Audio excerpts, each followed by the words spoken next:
YouTube channel تنو voice کے ناظرین السلام علیکم۔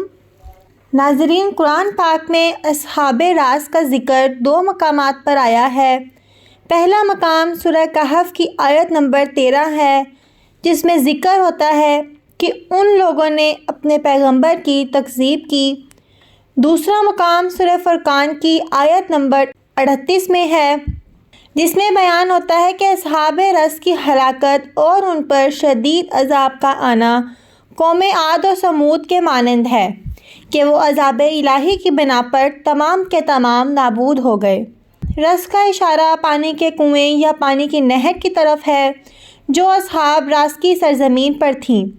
اصحاب راس کی حقیقت اور ان پر عذاب کی علت کے بارے میں مفسرین کے درمیان اختلاف نظر پایا جاتا ہے۔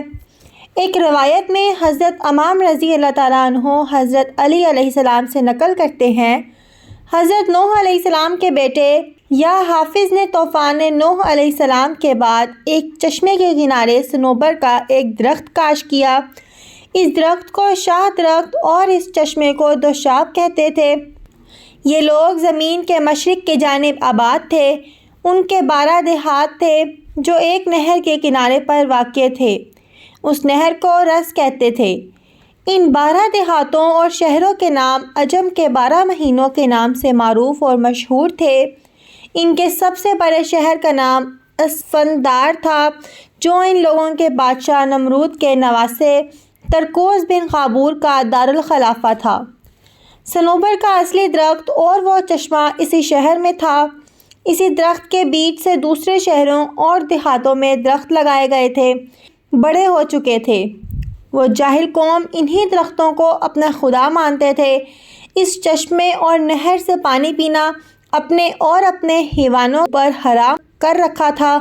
جو کوئی بھی اس نہر یا چشمے سے پانی پیتا، اسے تختہ دار پر لٹکا دیتے اور کہتے، یہ پانی ہمارے خداؤں کے لیے آب حیات ہے، کسی کو اسے استعمال کرنے کی کوئی حق حاصل نہیں ہے۔ وہ لوگ سال کے ہر مہینے ایک دن عید مناتے تھے۔ اس دن اپنی اپنی باری پر ان 12 درختوں میں سے کسی کے پاس آتے، اس کے نیچے گائے اور بھیڑ وغیرہ ذبح کرتے اور ایک لمبا چوڑا جشن مناتے، آگ جلاتے۔ جس وقت آگ کا دھواں اس قدر زیادہ ہو جاتا کہ آسمان دکھائی نہ دیتا، تو وہ لوگ آگ ان درختوں کے سامنے خاک پر سجدہ ریز ہو جاتے اور ان کی پوجا پاٹ کرتے۔ پھر وہ گریہ زاری کرتے، اس درخت کو پکڑتے۔ جس وقت وہ لوگ شیطانی ہوا سے ان درختوں کی شاخیں ہلنے سے ایک مخصوص آواز سنتے تو کہتے، درخت کہہ رہے ہیں، اے میرے بندو، میں تم سے راضی ہوں۔ اس وقت وہ لوگ خوشی سے شور و غل کرتے، شراب نوشی کرتے، عیش و نوش، ساز و آواز میں مصروف ہو جاتے اور خوب عیاشی کرتے۔ اس کے بعد اپنے اپنے گھروں کی طرف لوٹ جاتے۔ یہ قوم ان خرافاتی عقائد کے علاوہ رفتار و کردار کے لحاظ سے بھی فاسد تھی۔ یہ لوگ اس قدر بے حیا اور بے غیرت تھے کہ ان کے درمیان ہم جنس بازی بھی عام تھے۔ اللہ تعالیٰ نے اس گمراہ اور بھٹکی ہوئی قوم کے لیے حضرت یعقوب علیہ السلام کی نسل سے ایک پیغمبر بھیجے۔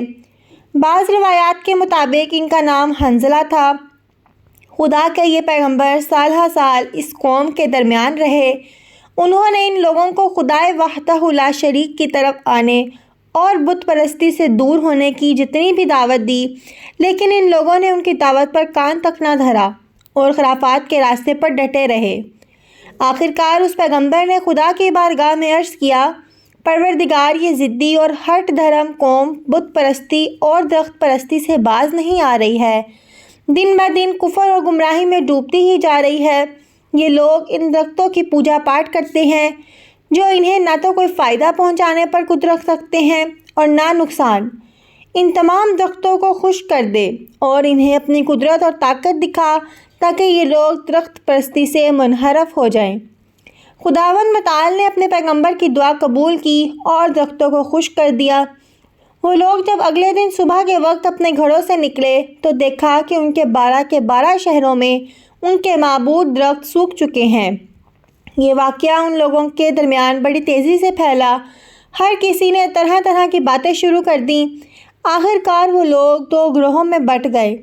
ایک گروہ کے لوگوں نے کہا، جس شخص نے پیغمبر کا دعویٰ کیا ہے اس کا جادو ان درختوں کے خشک ہونے کا معجب بنا ہے، یعنی درخت خشک نہیں ہوئے ہیں بلکہ ان کے سحر اور جادو نے ہماری آنکھوں کو اس طرح کر دیا ہے کہ ہم یوں محسوس کریں۔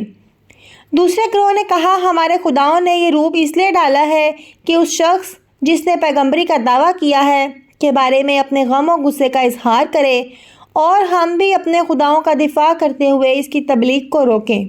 ان لوگوں نے اس پیغمبر کے خلاف شور و غل کرنا شروع کر دیا۔ آخرکار ان سب نے مل کر ارادہ کیا کہ خدا کے اس رسول کو سخت ترین اذیتیں دے کر قتل کر دیں۔ ان لوگوں نے ایک کنواں کھودا جس کا نچلا حصہ بہت تنگ کر دیا اور ان پیغمبر علیہ السلام کو گرفتار کر کے اس کنویں میں ڈال دیا، اور اس کنویں پر ایک بہت بڑا پتھر رکھ کر اسے اوپر سے بند کر دیا۔ وہ پیغمبر مسلسل اس کنویں میں راز و نیاز کرتے رہے۔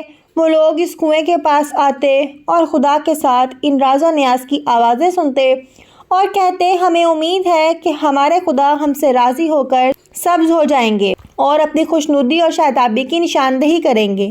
ان پیغمبر نے اپنے مناجات میں کہا، خدایا تو میری یہ تنگ و تاریک جگہ دیکھ رہا ہے، میرے غم کی شدت کا مشاہدہ فرما رہا ہے، میری کمزوریوں ناتوانی پر اپنا لطف و کرم کر، جتنی جلدی ہو سکے میری دعا قبول کر اور میری روح قبض کر لے۔ وہ خدا کے پیغمبر اس حال میں اس کنویں کے اندر مرتبہ شہادت پر فائز ہو گئے۔ اس دوران میں خداوند متعال نے حضرت جبرائیل علیہ السلام سے فرمایا، اس مخلوق کو دیکھو کہ میرے خلم نے اسے مغرور بنا رکھا ہے اور اپنے آپ کو میرے عذاب سے محفوظ سمجھتے ہیں اور میرے علاوہ کسی دوسرے کی پرستش کرتے ہیں۔ ان لوگوں نے میری طرف سے بھیجے ہوئے رسول کو قتل کر دیا۔ میں نے اپنی عزت کی قسم کھائی ہے کہ میں ان کی ہلاکت اور بربادی کو دنیا والوں کے لیے نشان عبرت بناؤں گا۔ ان کی عید کا دن آ پہنچا۔ سب لوگ صنوبر کے درختوں کے نزدیک اکٹھے ہوئے اور جشن منانا شروع کیا تھا کہ اچانک سرخ آند انہیں اپنی لپیٹ میں لے لیا۔ وہ سب خوف کے مارے ایک دوسرے سے لپٹ گئے اور کسی پناہ گاہ کی تلاش میں تھے۔ اچانک ان لوگوں کو معلوم ہوا کہ وہ زمین کے جس حصے پر بھی پاؤں رکھتے ہیں وہ پتھر کی طرح سخت اور آگ کے مانند شعلہ ور اور گرم ہے۔ اسی شدید صورتحال کے دوران ان کے سروں پر سیاہ گھٹائیں چھا گئیں۔ ان بادلوں کے درمیان سے آسمانی بجلی نے آگ برسانا شروع کر دی۔ آگ کے یوں بارش ہوئی کہ اس کی وجہ سے ان کی لاشیں پگھلے ہوئے تانبے کی مانند ہو گئیں۔ بس یہ لوگ اسی طرح سے ہلاک ہوئے اور ان کی ہلاکت نشان عبرت قرار پائی۔ ہم خدا کے غضب اور عذاب سے اس کی پناہ مانگتے ہیں۔ اگر آپ کو ہماری ویڈیو اچھی لگی ہے تو ویڈیو کو لائک کریں اور مزید اسی طرح کی ویڈیوز دیکھنے کے لیے ہمارا چینل سبسکرائب کر لیں۔ ساتھ لگے بیل آئیکن پر بھی کلک کیجیے گا تاکہ فیوچر میں آنے والی تمام نئی ویڈیوز کے نوٹیفیکیشنز آپ کو بر وقت ملتے رہیں۔ اللہ حافظ۔